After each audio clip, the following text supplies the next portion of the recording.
From WNPR, I'm John Dankosky, and this is The Wheelhouse. If you were a foreign power looking to weaken America, you couldn't do better than Hillary Clinton's economic agenda. Donald Trump decides to use a nuclear weapon. What is the time frame between his decision and when the nuclear weapons are launched? Joe, it's scenario dependent, but the system is designed for speed and decisiveness. It's not designed to debate the decision. The newspaper industry today is in big trouble. Papers have been closing and downsizing for years, and that affects all of us. Even if you only get your news from Facebook, Google, Twitter, or Ariana Huffington's block quote junction and book excerpt clearinghouse. We about to win them medals, yo. That's right, son. We about to take it, yo. USA. USA. Watch out, Vito. Some of the week's news out of context here in the Wheelhouse. You can join our conversation, 860-275-7266. Comment on our website, wnpr.org/The Wheelhouse. You can find us on Facebook and Twitter at WNPR Wheelhouse. Joining us, as always, to help put the news into context, Colin McEnroe, host of The Colin McEnroe Show on WNPR. Hi, Colin. I think that last chant was Ernie Hewitt in Happier Times. We'll get to Ernie Hewitt and some of the results from yesterday in just a little bit. Christine Stewart, editor of CTNewsJunkie.com. Hello once again, Christine. Hello, John. Dan Haar is here. He is a columnist for the Hartford Courant. Hello there, Dan. Good morning, John. So all of that stuff that we put into our montage, all the stuff that we plan to talk about, of course, once again, thrown overboard by Donald Trump. Now, Monday was not a normal day on the Trump campaign trail. He gave a speech in Detroit, which was on script, laying out his economic agenda while blasting his rival, Hillary Clinton.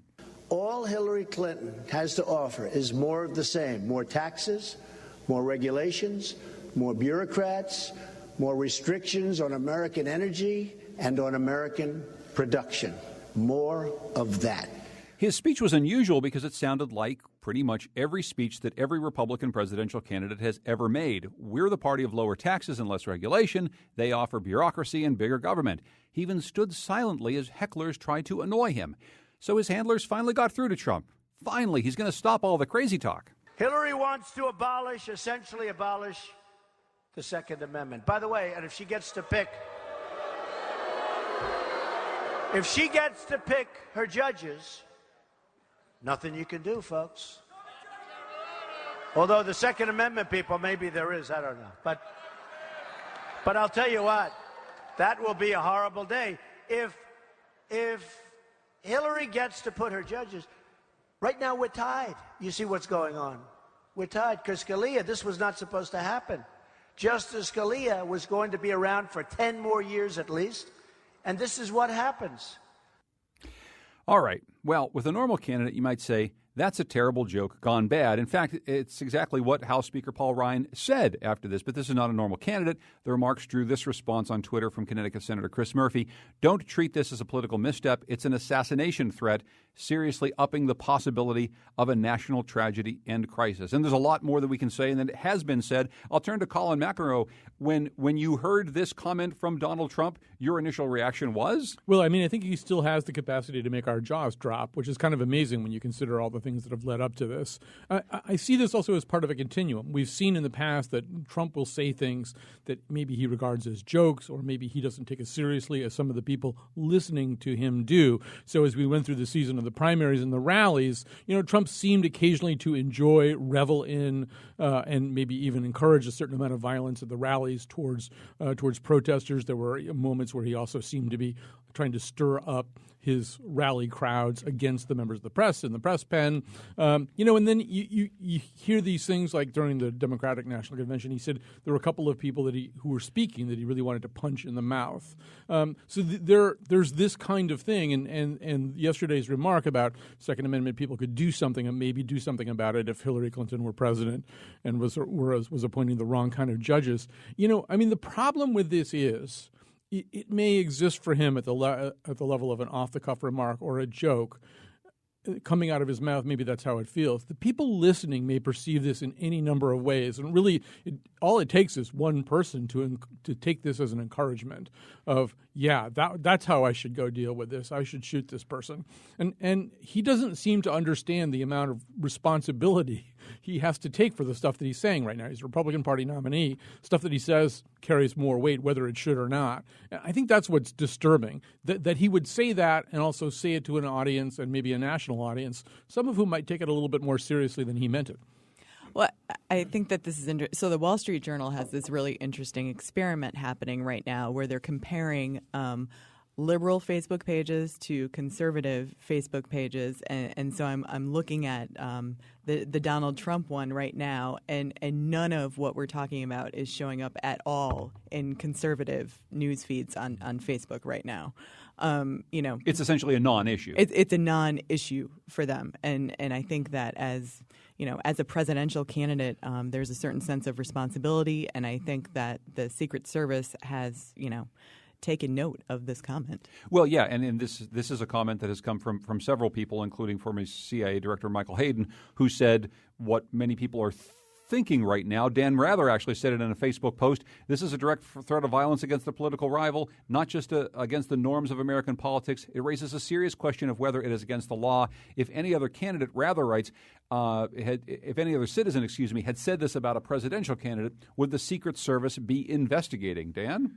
Well, I think you have to view this in the context of the triad of Trump misstatements.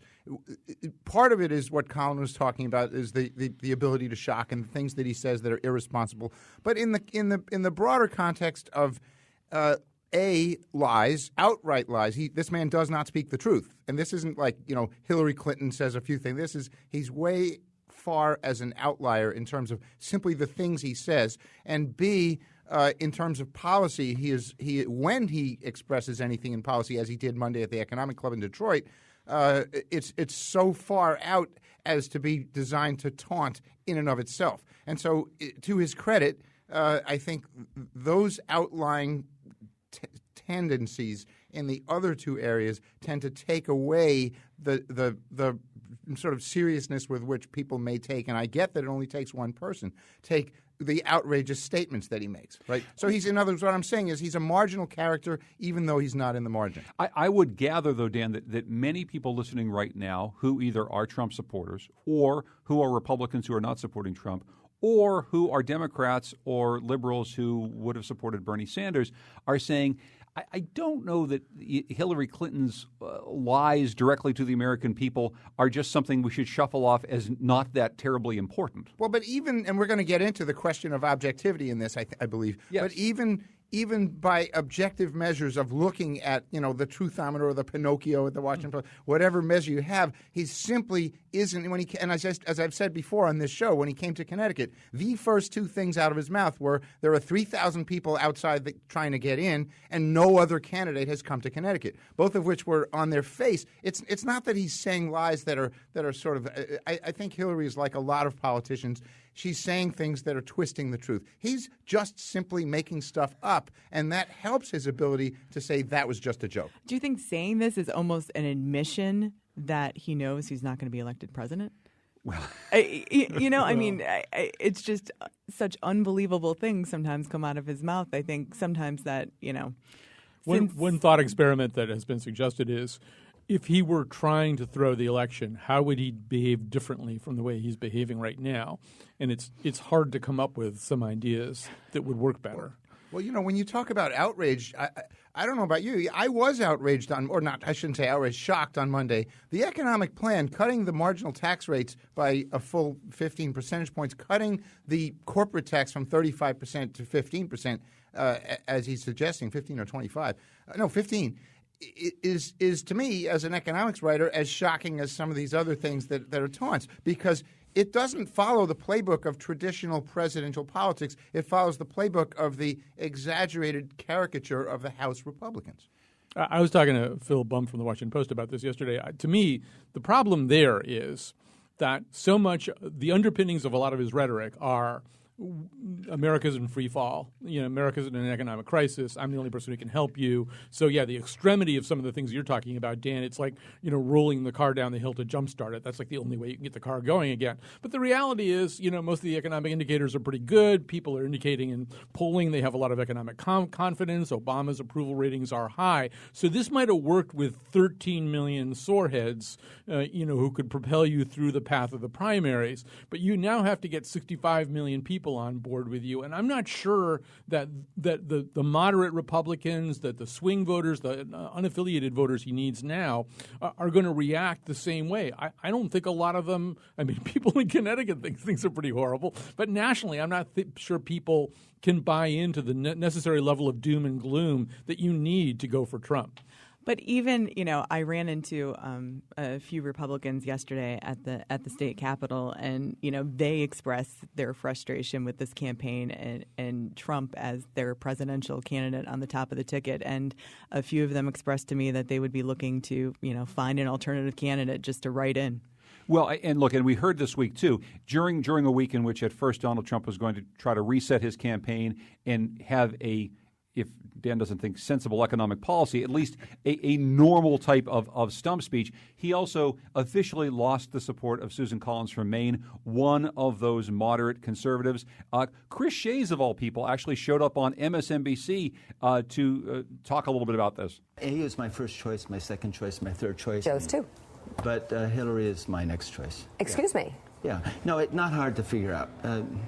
Donald Trump lost me a long time ago. He does and says everything my mom and dad taught me never to say and do. He doesn't understand the basic requirements of being president of the United States, and frankly, he's dangerous. And I'm sorry, and that was him talking about John Kasich being his first choice, second choice, third choice. Many Republicans of the ilk of Chris Shays supporting John Kasich, which of course didn't work out for them, Dan. The Kasich people in Connecticut that I've talked to who are not elected officials are saying that Hillary is their choice. Chris Shays, that shouldn't come as a surprise. He's what you might call a Clinton Republican. When I used to cover East Hartford, we had Larson Republicans. And that's sort of what he always was, and they're centrists, and that's where you would expect him to be, a Wall Street Republican. I want to quickly go to Jim, who's calling from Newtown. Hi, Jim. Go ahead. Good morning. Just two very brief points. I was very pleased to see how Governor Dan Malloy and Senator Chris Murphy responded to Trump's comments. Their interpretation was correct, and their reaction was appropriate. It is, beyond the pale what this guy's doing. And I've gone from someone who was somewhat very concerned that, wow, this guy could get elected, to being convinced now Trump will never be elected. So that's a good thing. I really don't want to see him replaced at the top of the ticket because, this is guaranteeing a Republican defeat, which is fine by me. But I think the threat he poses to incite real violence and what could be a terrible outcome is so severe that I really sort of expect the government to offer some counterweight to that. As a citizen, I'm watching this guy proceed in a way that I think poses real dangers. But thank God he will never be elected. And I appeal to anyone out there listening who considered that Trump might be someone to vote for. He's not. Jim, thank you very much for your phone call. And Colin, this all fits in sort of to the next piece of our conversation. A big New York Times piece about the balance, fairness, and a provocative presidential candidate. It asks questions about how the press is supposed to cover a candidate like this.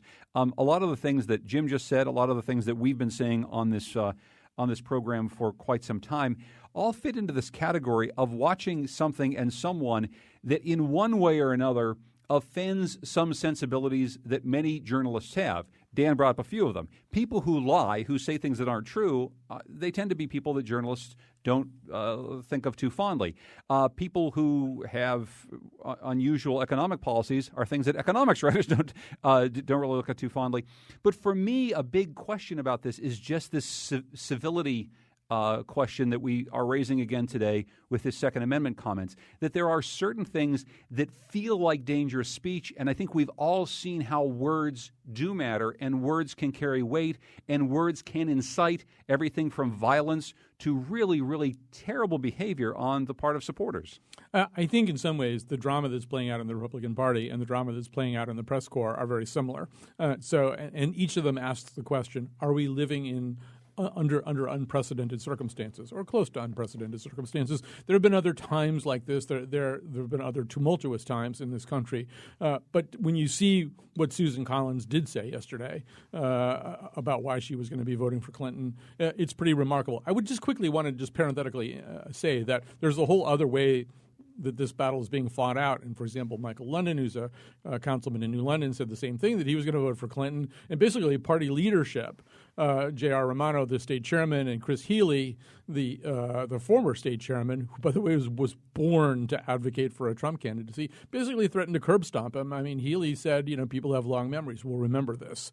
It seems to me that there are levels at which you are not allowed to exercise your conscience if you're not a high-ranking enough person. But back to this question of press objectivity. Yeah, I think all of us have been asking the question, has this crossed some kind of line where we can't really treat it the way that we would treat a typical candidacy? And I think for a lot of us, it's yes. Even like I've never been objective. I'm not an objective person. I don't pretend to be an objective person.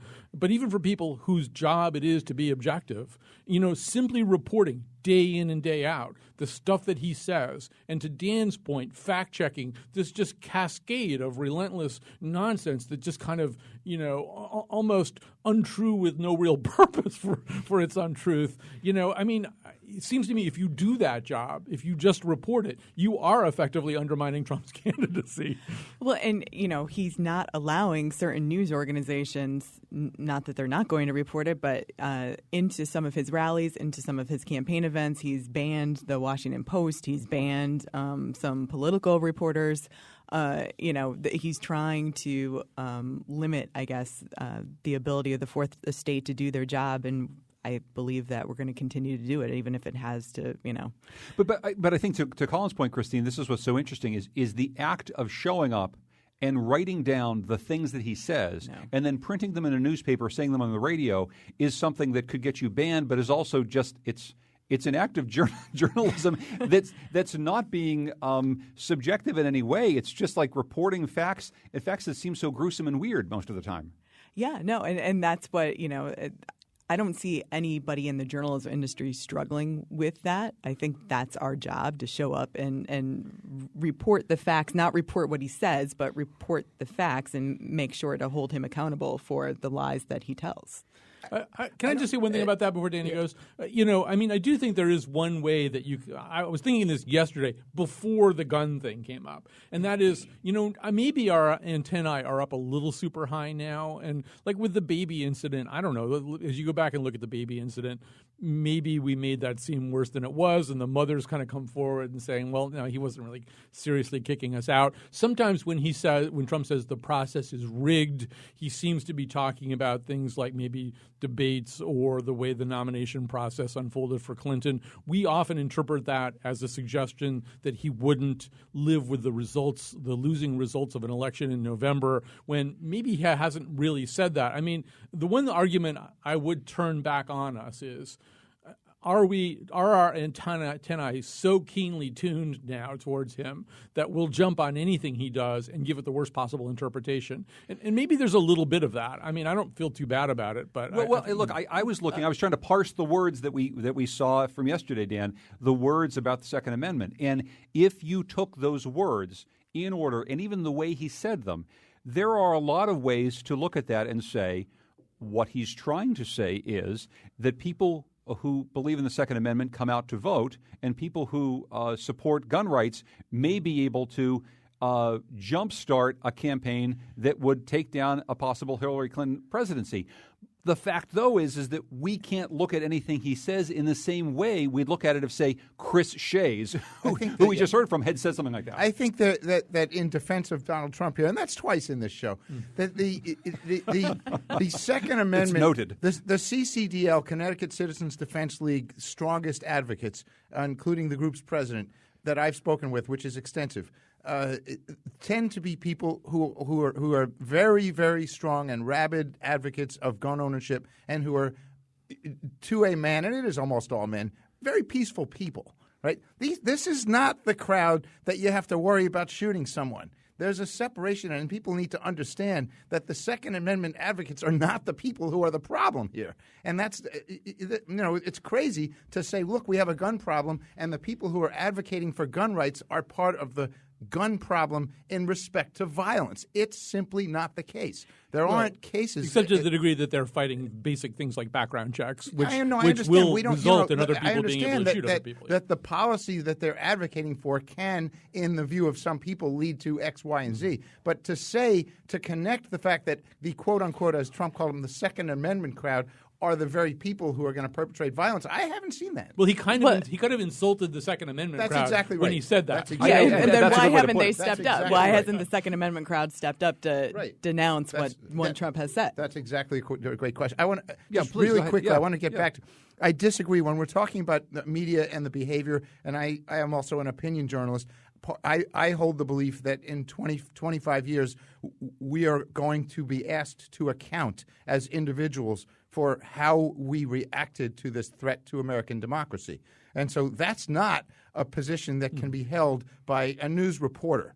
And so I disagree with Christine that reporters are not struggling with this. I think there's a struggle, and I think that's precisely what that New York Times column was about. It wasn't saying, hey, how do reporters get to a point where they're opposing Trump? It was saying, how do reporters justify the need in part of them to become advocates for something they believe in that supersedes their role as journalists? What's interesting about this, of course, is the New York Times piece comes out. John Oliver on his program on HBO spent about 19 minutes of the program just about the state of journalism. Here's a short excerpt. Between 2004 and 2014, newspapers gained $2 billion in online ad revenue. Unfortunately, in that same period, they lost $30 billion in print revenue. So that's like finding a lucky penny on the sidewalk on the same day your bank account is drained by a 16-year-old Belgian hacker. He went on to pick apart funding models, digital pressures on shrinking staffs. He made fun of Tronc, the new parent company of Tribune papers like the Hartford Courant that Dan works for. I mean, yes, this is not anything that we haven't been thinking about and talking about for quite some time, but it just seemed as though the timing, Colin, was very interesting given the press's role, as Dan said, in this very important political season right now. Yeah, I mean, it and he went on to sort of connect all that to the movie Spotlight. I don't know in exactly. In a pretty funny way. Yeah, I don't know how exactly to react to that. To me, I'm sure Dan feels this even more keenly, that some of the stuff that he was talking about with Tribune, like what happened when Sam Zell took over and the horrible initial press conference he did at the Orlando Sentinel, and the stuff that followed with just Zell installing really kind of Trump-like thugs to run parts of that news operation. In some ways, there have been other iterations since then, and I don't know. I mean, and obviously the job of Tribune has been to downsize its news operations. That's like everybody who comes in here basically has that basic job.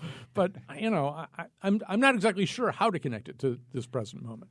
It's a great time to be a corrupt politician, right? Because we are, we're not going to be there to cover you, and the newspapers and the large corporations are. More interested in the cute kittens and puppies than the things that, the clickbait, as opposed to real investigative pieces. And, just one more statistic is that the American Society of News Editors reported last year that daily newspapers in the U.S. employed only 32,900 journalists. That was 24,000 fewer than the peak in 1990. So, but and here's the way, Dan, I'll connect this and what Colin and Christine both just said to the present moment. Look, you've got fewer journalists certainly doing the work, and you've got fewer journalists paying attention to anything from corruption to just what Donald Trump says.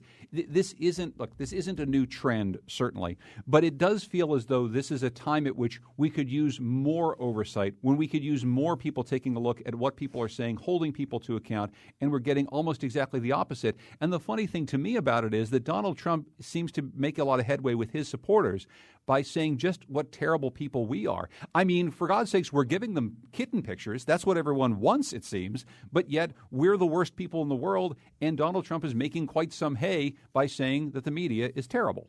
So we're the Daniel Malloy of the professional world, I guess. We can't, we can't. If we do it this way, we can't win. We do it that way, we can't win. It's certainly all true what everybody's saying. We still have John Lender. We still have Dave Altamari. We still have Christine Stewart. It doesn't take.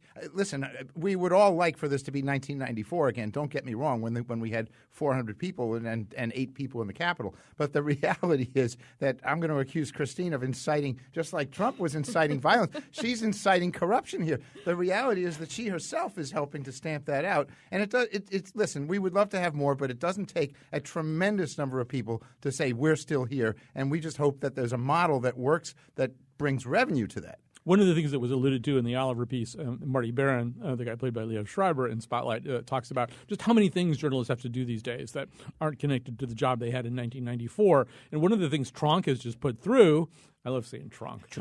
So one of Tronc's new policies is that pretty much everything that goes up on their website has to have a video attached to it. And reporters or whoever produces the content are often required to participate in the making of the video. Like Dan doesn't have enough to do already. This job already had turned into much more tightly revolving news cycles, plus tweets, plus Facebook, a lot of social media obligations.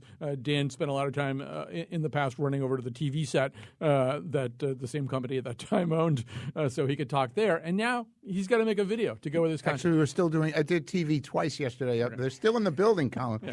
Actually, Dan, why aren't you videotaping this right now? You could be getting all sorts of really important Tronc content. And then you wonder why we're not doing in-depth reporting. Well, there you go. Dan Haar is a columnist for the Hartford Courant. Colin McEnroe hosts the Colin McEnroe Show on WNPR. Christine Stewart is the editor of CTNewsJunkie.com. We're a bit late for our break, but when we come back, we're going to talk about what happened at the polls yesterday. Colin's Day at the polls, but also the day at the polls for many Democrats. Pretty interesting. That's coming up in the Wheelhouse.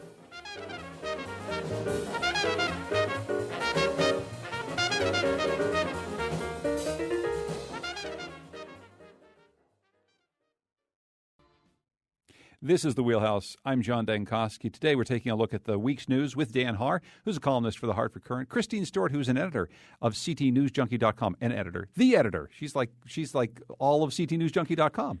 Colin McEnroe is also here. He's the host of the Colin McEnroe Show on WNPR. Hey, Colin, what's in your show today? We are going to dive deep into the world of audiobooks. I've been sort of converted over to audiobooks recently, but I'm very interested in the people who perform them. Many of the people who perform them become little mini celebrities within the world of audiobooks. I mean, sometimes I'm listening to a book right now that's being performed or read or whatever by Peter Riegert, who's a pretty well-known actor. But a lot of these people are mainly well-known as people who are really good at doing these audiobooks. Audiobooks. You can listen this afternoon at 1 o'clock on the Colin McEnroe Show. So yesterday was primary day in Connecticut, and in just a little bit we're going to be talking about a really big primary day that we had 10 years ago this week. Didn't seem, Christine, like it was going to be all that terribly exciting, but there's some actually interesting stuff that happened yesterday at the polls in Connecticut. Yeah, so there were a dozen legislative primaries, and it looks like the more liberal, I guess if you were going to, have some sort of theme, the more liberal Bernie Sanders supporter kind of beat the establishment Hillary Clinton supporter in most of these races. And most of the candidates who would be considered, the liberal candidates who were running in these primaries were supported by the Working Families Party, which is a labor-backed organization that really disliked the budget that was approved because there were no tax increases and there were only spending cuts. And the Working Families Party, again, in certain municipal races, they will run their own slate, but often they are just a party of cross-endorsement. But yet this is a pretty big day for a cross-endorsing party. Definitely a big day for a cross-endorsing party. Definitely a victory for them to get their candidates through, I guess, the first part of the race. Dan? I question whether we have enough data. The number of incumbents who voted for the Democratic budget, which cuts at least 2,500 jobs, who lost is, I believe, one in West Haven. Is that the only one?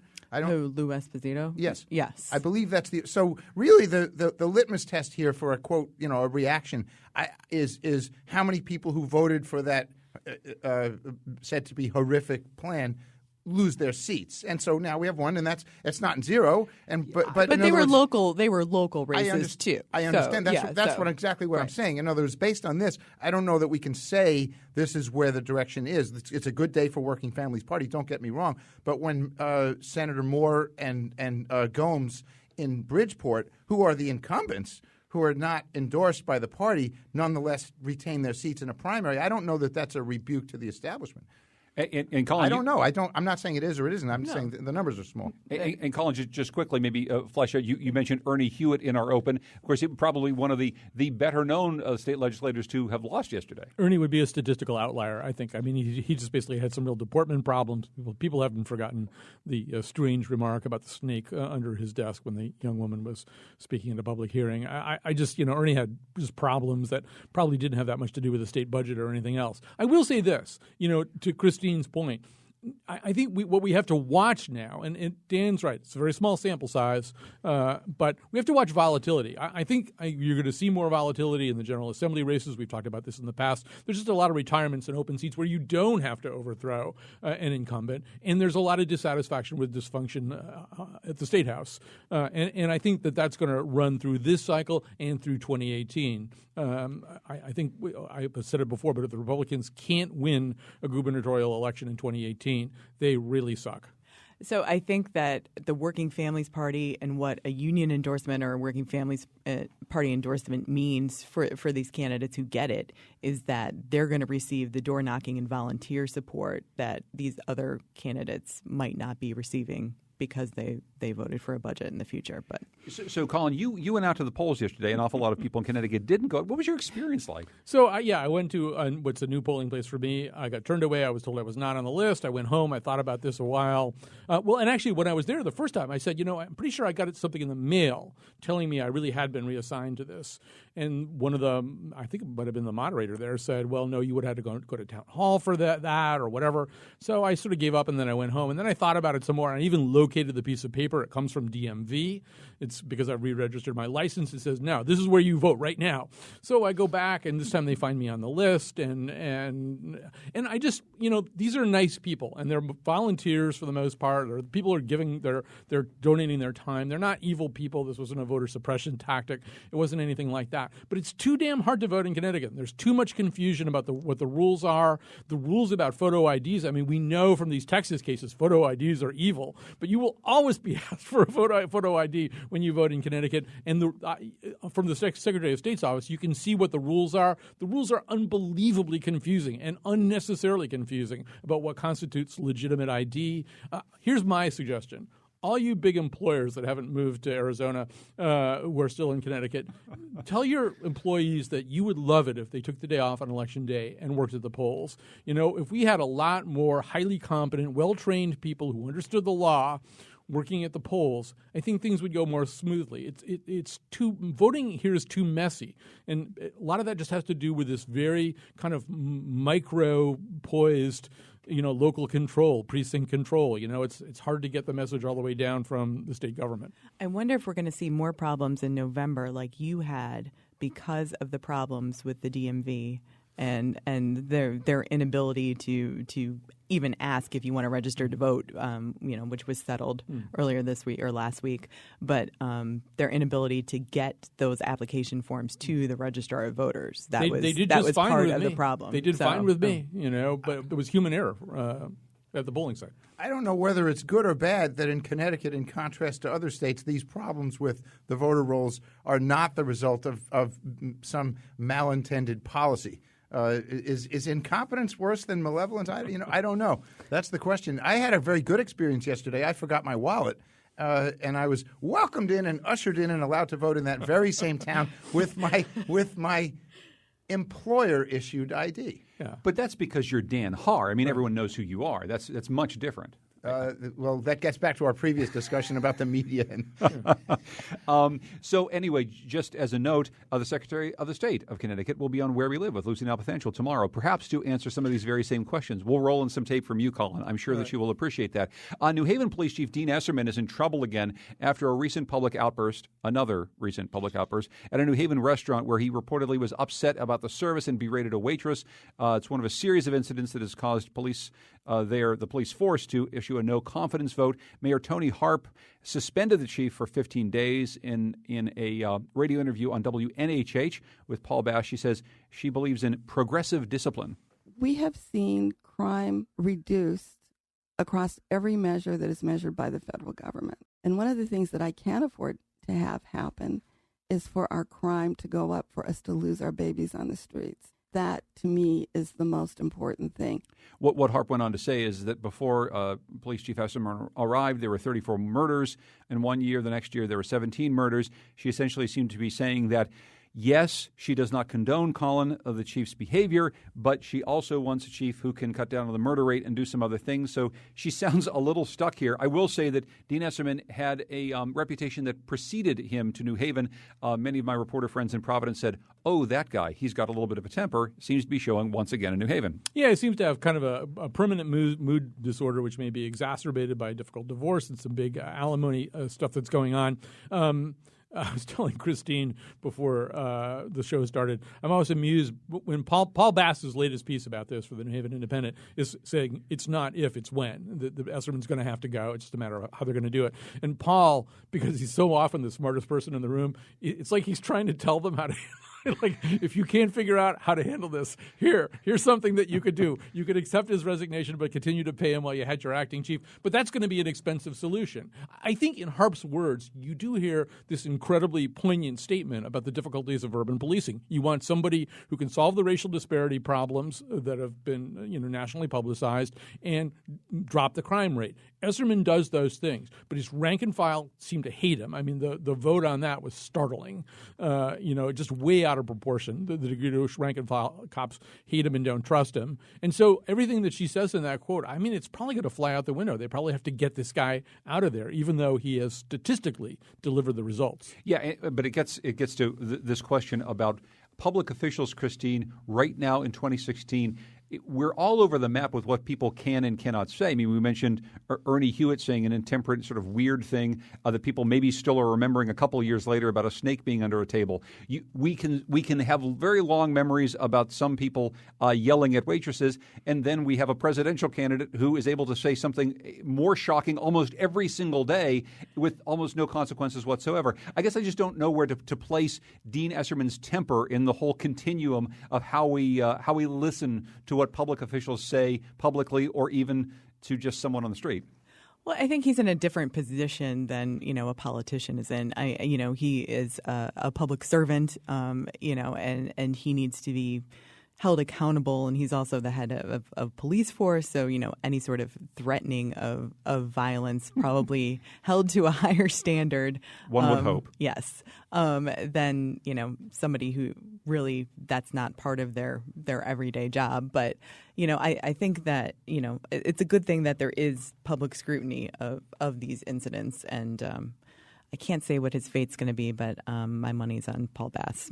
We also tend to be not outraged, but sort of annoyed when we get public servants who are of the same mold, who never say anything, and who are very sort of quietly secretive and all that stuff. Now here we have the cult of a personality, and this raises the question about leadership and whether in Mayor Harp's statement, he's reducing crime. Really, is it he that's reducing crime? Is there nobody else who can run a 500-person department because the systems are in place? Or is this the cult of a single strong leader? And I think this sort of raises all these questions, but there are two sides to it. We want people to be colorful. We just don't want them to be quite as impossibly badly behaved as that. There's a difference between colorful and abusive. I mean, most of the documentation suggests this guy is genuinely abusive as opposed to colorful. Well, and we just got a tweet from Scott, though, too, and I think it's important to note that in our current relationship with police, certainly in urban areas, Scott says it shows why a lot of people don't trust the police. Bad ones are not removed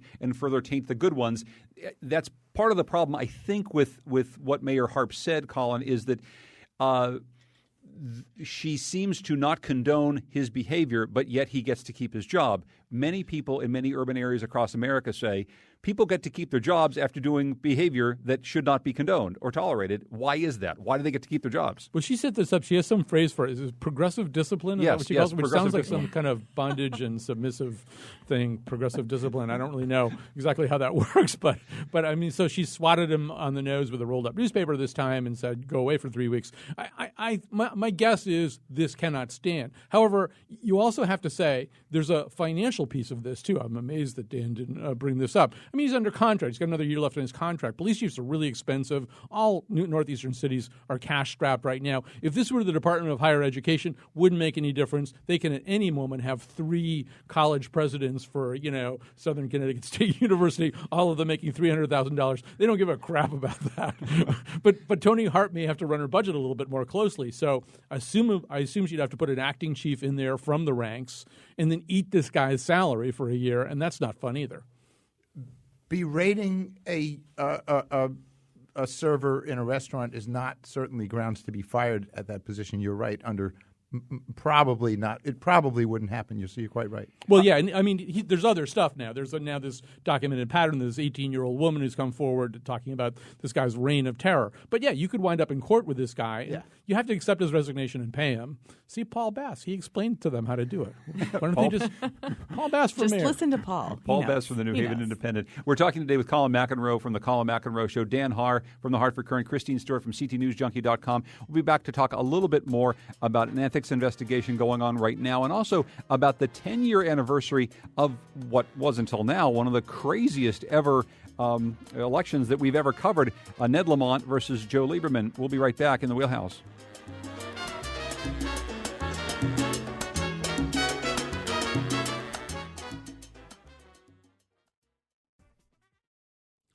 This is the Wheelhouse. I'm John Dankosky. As we mentioned earlier, Secretary of the State is going to be on tomorrow on Where We Live with Lucy Nalpathanchil. You can join her with some of your questions. We're in the Wheelhouse taking a look at the week's news with Colin McEnroe from the Colin McEnroe Show, Christine Stewart from CTNewsJunkie.com, and also Dan Haar from the Hartford Courant. Quickly, Christine, just a few little updates in this ongoing problem that Dan Malloy and Connecticut State Democrats are having.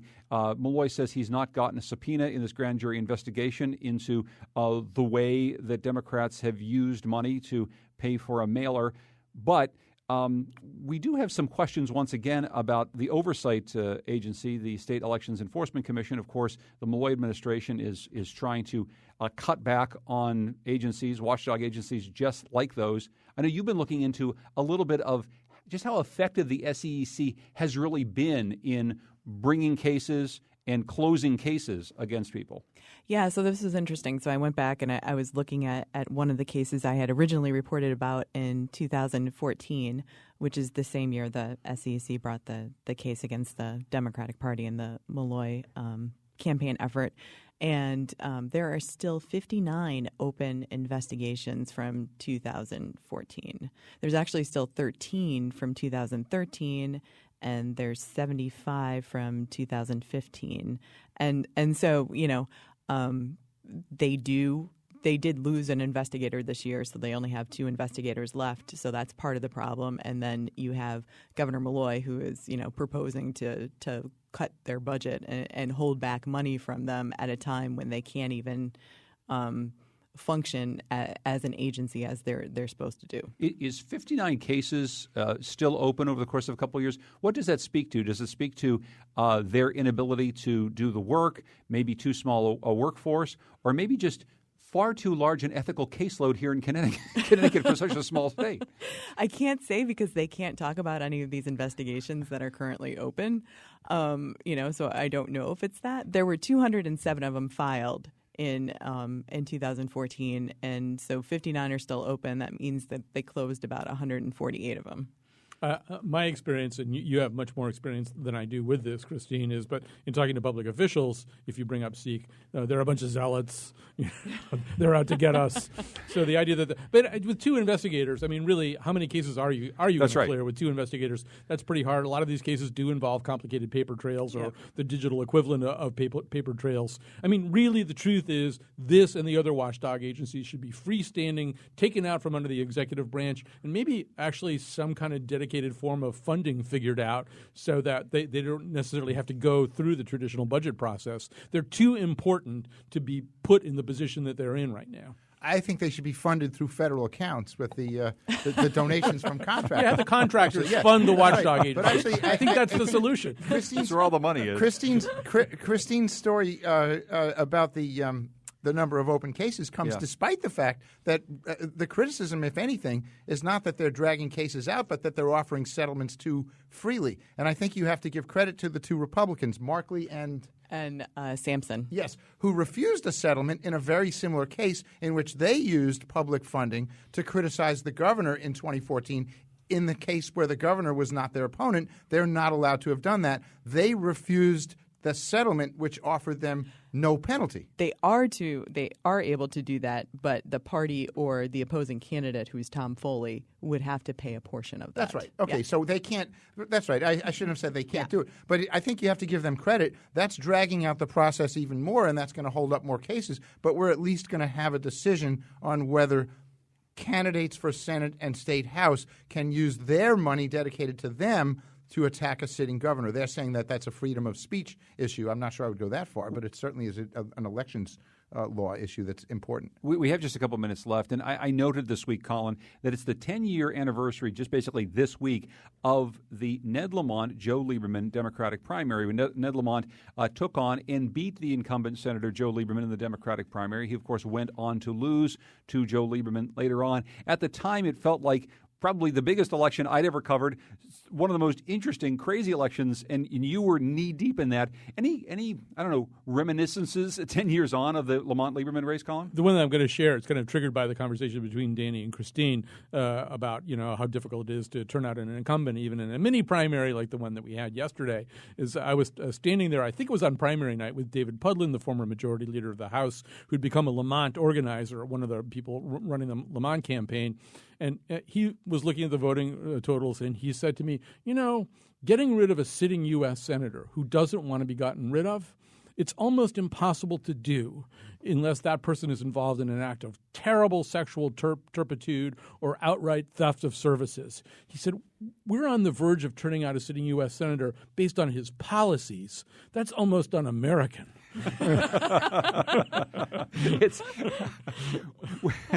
Christine, any thoughts as we look back on 10 years? That was an amazing. That was actually my first year running CT News Junkie. That was just an amazing contest between the two. The fact that you had to force Joe Lieberman to get on the ballot as an independent that year. But I also, what's interesting too, that was your first year running ctnewsjunkie.com, but it was also at the time the rise of these political bloggers. Yes. I mean, Daily Kos, of course, the national Democratic blog, took a huge role in this, but there was My Left Nutmeg and all these local politics blogs, and there was, for a shining moment, I suppose, this really interesting world of journalists, non-journalists, advocates, all jockeying in the same space to try to tell the story of something that was unfolding very, very quickly, and as Colin said, was historic in the way that it changed national politics. Yeah, no, that was an amazing year, and so I think it was the availability of the internet, the availability of the tools to be able to build a website that gave them the power, and then the ability to understand that publishing on the internet, you had access to a printing press, and anybody had this access. So this is a senator who stayed in office through 2 6-year cycles despite being on the ballot in the presidential election and allowing himself to run in 2000 and then losing a Democratic primary. You have to give credit to former Senator Joe Lieberman for his resilience.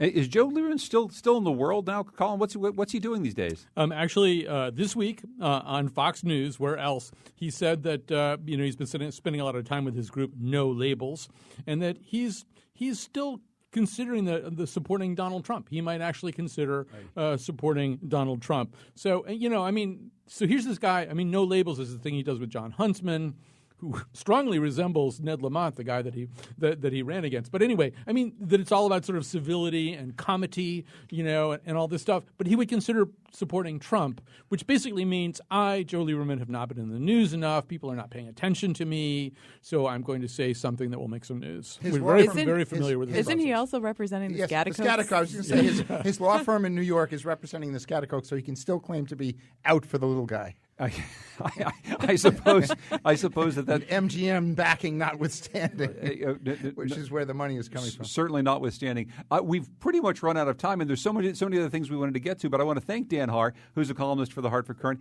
Thanks for coming in, Danny. I appreciate it. Thank you. My pleasure. Thanks also to Christine Stewart, editor of CTNewsJunkie.com.